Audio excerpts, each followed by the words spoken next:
Mo'minlar uchun payg'ambarlarini shafoatlarini halollaydigan narsa bor.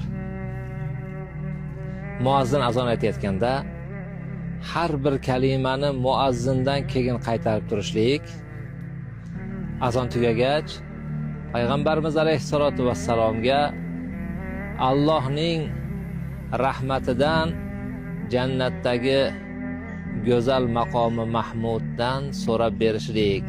Bu haqda ajoyib hadis bor.